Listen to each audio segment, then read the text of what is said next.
was getting a wrap on the shoulder. He'd have to leave the floor, go to the locker room briefly.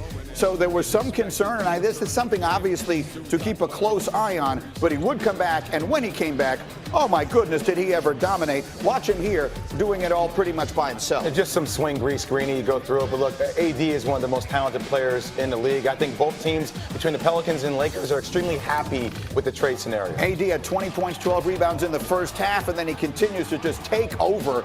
Dwight Howard turning defense into offense. Davis throws it down. Anthony Davis would finish with 40 points and 20 rebounds, and he sat out the entire fourth quarter. What? In the meantime, look at LeBron. We've seen this before. If you see LeBron trailing you, just dunk the ball. Don't try to lay it in. Or run in the opposite direction. One way or another, the Lakers with an easy win.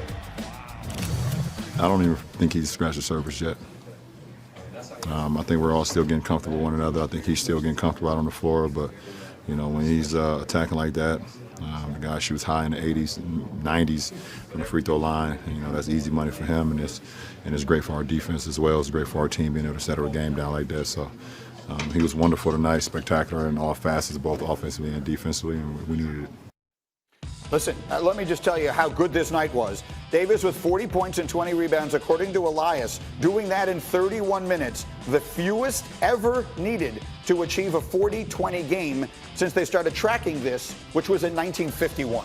So let's get a quick moment here on what we're seeing, because this obviously the evolution of this dynamic, LeBron, AD, and these Lakers is one of the big stories in the NBA. What do you see so far? The numbers were insane by AD, but more importantly, the first 3 or 4 possessions last night, they came out running a pick and roll. And we talked about that being their bread and butter, and we saw a pick and pop on the first play. You're going to see the pick and roll. He's able to knock down the shot. Next thing, pick and roll, actually rolls to the basket, has a strong finish. How about this stat for you, Greeny? You ready? He is the second player in NBA history to have 40, 20 rebounds, and 25 made free throws. First player only, Wilt Chamberlain. That's the kind of territory that AD is in. Now, those of us who remember Chamberlain, no surprise he made the foul shots. But one way or another, Davis obviously off to a good start last night, but the shoulder is something to keep an eye on. Now, I really am looking forward to getting your perspective on this story. And a lot of people, I'm sure, were reading this yesterday, and it is about Kyrie Irving. An article by our own Jackie Mack sounding an alarm about some familiar issues surrounding Kyrie that seem to have popped up yet again in his short time as a Net. Her piece is on ESPN.com. It's our required reading for the day. And here's just a couple of little snippets from it. She writes, Irving's infamous mood swings, confirmed by his ex-teammates, which followed him from Cleveland to Boston to Brooklyn, are the unspoken concern that make Nets officials queasy. When Irving lapses into these funks, he often shuts down, unwilling to communicate with the coaching staff, front office, and sometimes even his teammates. There has already been leeway to allow Irving to march to his own drum.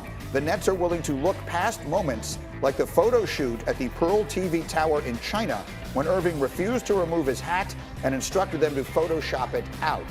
Now, for what this is worth, the Nets are categorically denying Jackie McMullen's reports that the team is concerned about Kyrie's moods. Here's Coach Kenny Atkinson. That is completely false. Strictly speaking of my observation, my experience with them so far, it's absolutely not true. I say I'm the moody one. I really am. I hate it. Like I'm cranky and I have my ups and downs. So if there's just natural human behavior where guys are up and down, that's different. But from my perspective, I just give him give Kyrie an A+ on his consistency and his spirit, and it's been great. Okay, so that's what he said. Jay Will, you know Kyrie well. Yep. You've spoken to Nets general manager Sean Marks. What do you make of this whole thing? Well, he denies it, and Sean Marks says, on a Richter scale, this is our least of our concern. But this is what happens when you bring a guy like Kyrie Irving into an organization. I think the Brooklyn Nets understand that. When you look at it, though, when talking to Sean, look, he did not want to take his hat off. He did ask him to photo shoot that. You have a lot of these NBA players, and I'm not saying that, I'm not condoning that, right? I would have taken my hat off. That's me. But we know Kyrie Irving has discontent with the media. We've seen that in Boston last year.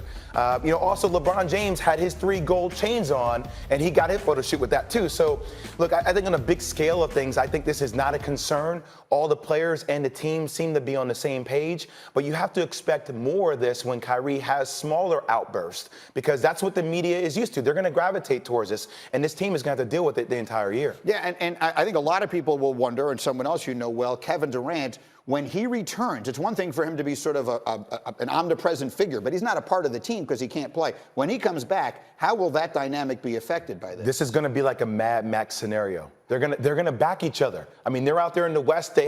That's how they are, right? They're gonna back each other to the end. And both those personalities, that's gonna be something that we're gonna have to watch throughout the course of the season. Because if that doesn't work, how will they get along? How will that affect management? How will that affect the coaching staff and the rest of the players as well? I think the bigger story is, how does Kenny Atkinson actually get Kyrie Irving to build more into their offensive system? He's dropped so many points, right? He's the best ticket in basketball. But Greeny, they've lost to the Minnesota Timberwolves, and they also lost to the Memphis Grizzlies, 2 teams that aren't projected to make the playoffs. That's the bigger story going into the Eastern Conference. Yeah, a lot to watch there, and who knows what the expectations are until KD is back on the floor. More as we go. Lasts through this weekend, because the AFC North leading Ravens will host the Patriots on Sunday night. And the Pats defense, as you know, has been spectacular, allowing only 61 points in 8 games. But Lamar Jackson has run for 576 yards this year, almost 300 more than the quarterback with the next most in the NFL. So something's got to give. What makes him tough to stop the run is the ability to run. What makes him tough to stop is the ability to run. Not only does he lead the league in yards per rush, but put 8 defenders in the box, his yards actually go up. Only Dalvin Cook has more rushing yards before first contact than Lamar Jackson. Now, that's a huge stat because he's a quarterback, so obviously it's a little different. But, Neek, this is obviously strength against strength. Lamar Jackson against that great defense. Give us a look at some tape. Oh, yeah, so it's hard to pick a weakness of this Pats defense, but I think if there's one, it is the running attack. They mess up some of their lane responsibilities. Right now, they have 2 guys, one guy for the back on the backside and one guy for the quarterback on the backside. They have a problem where they give up contain. So the backside linebacker is caught. There's actually a safety who's caught right there with the center, and then they lose contain on the front side, which is a problem for the running back. And if you have Lamar Jackson at quarterback, they might apply 2 guys to the backside. So if your free safety is the first one to get the edge, that's a problem. Again, lane responsibility is the issue. Right here, you get cut off. You have 2 guys in the outside lane, which opens up a lane on the inside right now. So the Pats defense is fantastic, but if they do this against the Ravens, they're going to have a problem, especially if they want their free safety to be the edge defender. That's going to be a problem for big plays in the pass game, too. If you go back to the Baltimore Ravens versus the Seattle Seahawks, Pete Carroll talked about the non-called quarterback runs, which are scrambles. And right now, the Patriots are giving up 8.2 yards